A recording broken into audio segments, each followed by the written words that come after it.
Assalamualaikum warahmatullahi wabarakatuh. Hai teman-teman, perkenalkan nama saya Selvi Permintah dari Prodi Ekonomi Syariah YN Curug. Di sini saya akan menjelaskan mengenai apa sih dampak dan solusi tentang deflasi sekarang ini. Terus apa sih deflasi itu? Deflasi adalah kondisi ekonomi di mana terjadi penurunan barang dan jasa secara umum dan berkelanjutan dalam jangka waktu tertentu. Di sini saya akan menampilkan cuplikan video mengenai dampak deflasi selama 5 bulan berturut-turut pada bulan Mei tahun 2024. Deflasi 5 bulan berturut-turut udah kayak kondisi pasca krisis 1998. BPS mencatat deflasi September 2024 sebesar 0,12%. Deflasi beruntun dialami Indonesia sejak Mei 2024 lalu.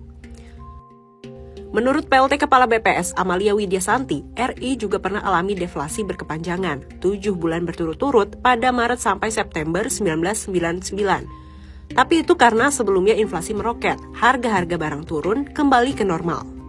Nah, kata Amalia, deflasi 5 bulan pada 2024 ini didorong oleh penurunan harga, terutama komoditas pangan, mulai dari cabai, kentang, telur ayam, sampai daging ayam. Itu terjadi karena pasokan meningkat di masa panen, juga turunnya biaya produksi. Meski deflasi sering dikaitkan sama penurunan daya beli, Amalia menekankan tak ada kesimpulan pasti yang bisa diambil cuma berdasarkan inflasi atau deflasi. Perlu kajian yang lebih komprehensif.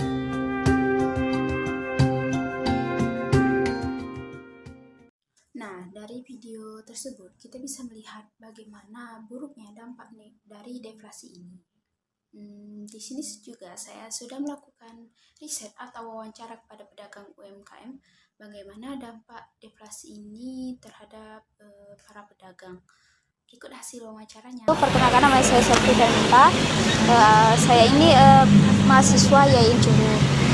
Ingin wawancara Bapak tentang dampak dari penurunan harga barang atau disebut juga dengan deflasi. Jadi dampaknya untuk para pedagang buah ini seperti apa Pak, penurunan harga yang terjadi saat harga buah anjlok seperti itu? Sebenarnya kalau rugi tidak gitu ya, kita ngambil murah kan jual murah. Iya. Jadi kan ya kita tetap ngambil untung. Mungkin kerugiannya kalau banyak musuh, lama habisnya. Nah, itu baik kalau rugi. Kalau masalah harga anjlok, kita kan tetap jual murah kan? Iya. Ngambil ujungnya. Seperti itu ya Pak. Berarti dampaknya tuh mungkin mengalami kerugian tuh saat-saat musim ya, seperti hujan, Ya, itu. hujan. Terima kasih ya Pak atas itu. Kok bisa sih deflasi berpengaruh itu? Nah, di sini saya juga akan menampilkan cuplikan video mengenai betapa berpengaruhnya deflasi ini terhadap pedagang atau produsen.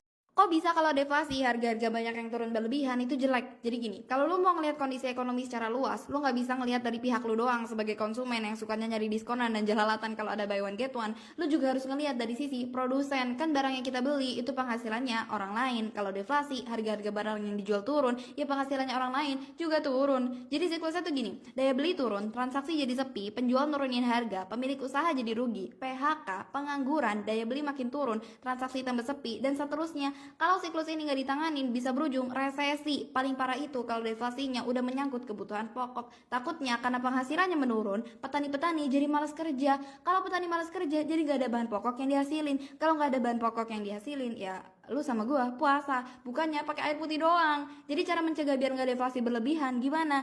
Bisa menggenjot transaksi perdagangan biar naik, bisa nurunin suku bunga biar pengusaha banyak yang berani minjem duit ke bank, bisa nurunin tarif pajak, dan juga bisa dengan nyetak duit biar duit di peredaran tambah banyak, jadi lebih banyak masyarakat yang beli dan harga-harga barang jadi makin naik, dan yeay, ekonomi sehat lagi dan kita nggak jadi puasa karena terpaksa.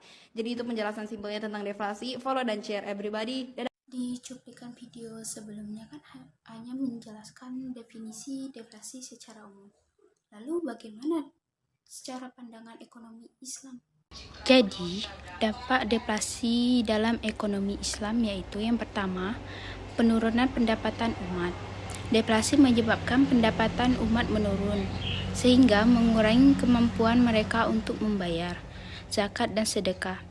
Yang kedua, kesulitan bisnis. Deflasi membuat bisnis kesulitan untuk bertahan sehingga mengurangi lapangan pekerja dan meningkatkan pengangguran. Kemudian ketergantungan pada utang. Deflasi dapat mendorong masyarakat untuk mengambil utang yang bertentangan dengan prinsip ekonomi Islam yang melarang riba. Kemudian yang terakhir yaitu penurunan investasi. Deflasi menyebabkan penurunan investasi sehingga menghambat pertumbuhan ekonomi. Solusi deflasi dalam ekonomi Islam yang pertama, meningkatkan produksi dan kualitas. Meningkatkan produksi dan kualitas barang dan jasa untuk meningkatkan daya saing dan permintaan. Kemudian pengembangan sektor real. Mengembangkan sektor real seperti pertanian, industri, dan jasa untuk meningkatkan pendapatan dan lapangan kerja. Kemudian mengoptimalkan zakat dan sedekah. Mengoptimalkan pengelolaan zakat dan sedekah untuk membantu masyarakat yang membutuhkan dan meningkatkan konsumsi. Kemudian menghindari riba, menghindari transaksi riba dan mengembangkan sistem keuangan syariah yang sehat dan stabil. Kemudian, meningkatkan kesadaran dan pendidikan ekonomi. Meningkatkan kesadaran dan pendidikan ekonomi masyarakat untuk menghadapi deflasi. Kemudian, mengembangkan industri halal. Mengembangkan industri halal untuk meningkatkan pendapatan dan lapangan kerja. Kemudian, mengoptimalkan penggunaan sumber daya. Mengoptimalkan penggunaan sumber daya alam dan manusia untuk meningkatkan efisiensi dan produktivitas. Nah, itulah video mengenai dampak dan solusi deflasi. Semoga video ini bermanfaat dan memberikan wawasan lebih luas lagi untuk kita semua mengenai deflasi. Saya akhiri. Wassalamualaikum warahmatullahi wabarakatuh.